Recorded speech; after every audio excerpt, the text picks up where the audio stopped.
आप देख रहे हैं क्यूएनएस टीवी की क्विक रिपोर्ट और मैं हूं आंचल मिस्कीन। हमारी अभी की क्विक रिपोर्ट जुड़ी है उन फ्रॉडस्टर्स से जिन्होंने कोर्ट में अपने बेल के लिए जो है अपील दायर की थी, जो कोर्ट ने नामंजूर कर दी है। अब ये कहाँ का हाई कोर्ट है? ऐसा कौन सा मसला हुआ था जिस पे इस तरह से इनको फ्रॉडस्टर्स की कैटेगरी में लाया गया? आज इनको बेल नहीं मिल रही है। अब कई सवाल उठते हैं। तो अब हम धीरे धीरे करके ये सारी स्टोरी आपको बताते हैं। और आपको हम बताएं तो वक्त बेवक्त हम आप तक कई बार ऐसी कहानियां पहुंचा चुके हैं जहां देखने को मिला है कि चोरी ठगी को अंजाम देने के लिए लोग किस हद तक क्रिएटिव हो चुके हैं। अगर हम इसको ऐसे कहें तो शायद गलत नहीं होगा, क्योंकि वाकई में वो सोच से भी परे के तरीके होते हैं जिनकी मदद से वो अपने फ्रॉड को अंजाम देते हैं। बस उसी तरीके का आज ये एक और अनोखा केस हमारे सामने आया है। हम आपको बताते हैं बेसिकली सारा मसला क्या है।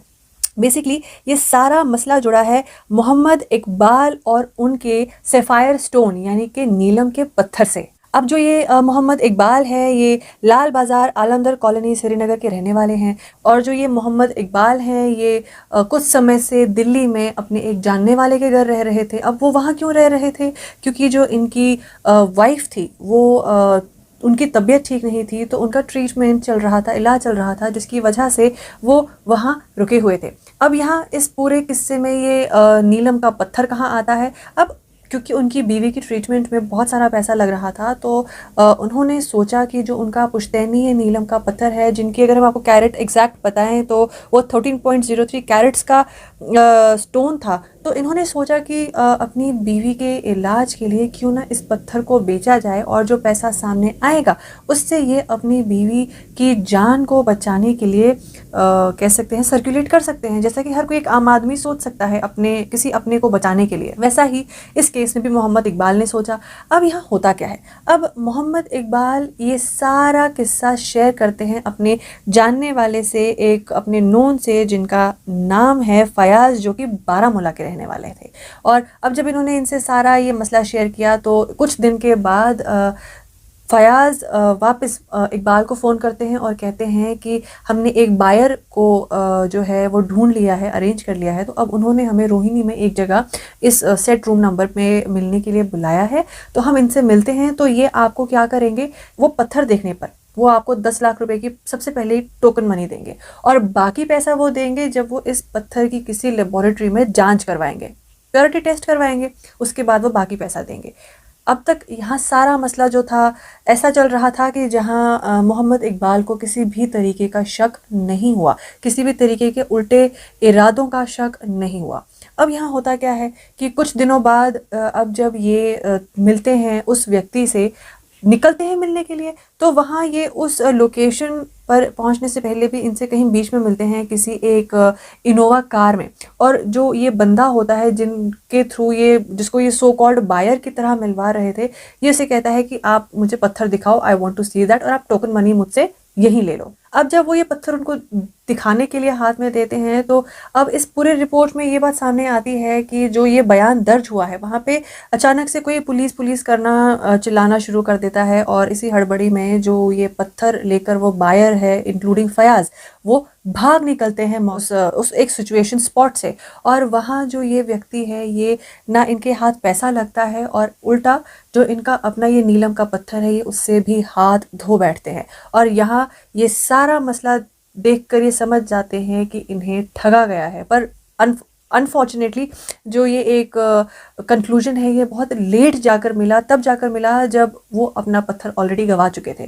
फिर इन्होंने क्या किया, इन्होंने केस दर्ज किया। केस दर्ज करने के बाद जब इन्हें पकड़ा गया तो अरेस्ट किया गया। अरेस्ट करने के बाद आज जाकर जब इन्होंने फिर बेल प्ली के लिए अप्लाई किया, तो दिल्ली हाई कोर्ट ने जो इस बेल की प्ली है उसे खारिज कर दिया। अब हम आपको बताएं तो जो ये सारी चोरी है, ये सारी चोरी हुई थी 2020 में, फरवरी 2020 में, यानी कि कोविड के शुरू होने से पहले के टाइम का ये एक इंसिडेंट है। और जो इस इंसिडेंट के सबूत है वो सारे इनको मिले, जो बयान से मैच करते थे वो इन्हें मिले सीसीटीवी कैमरा के फुटेज से। और फिर वहीं इस मसले का एक हम कह सकते हैं कि एक बेल ना मिलने की एक वजह ये भी मिली कि सारे बयान और जो सबूत कुछ मिले उसमें सिंक था।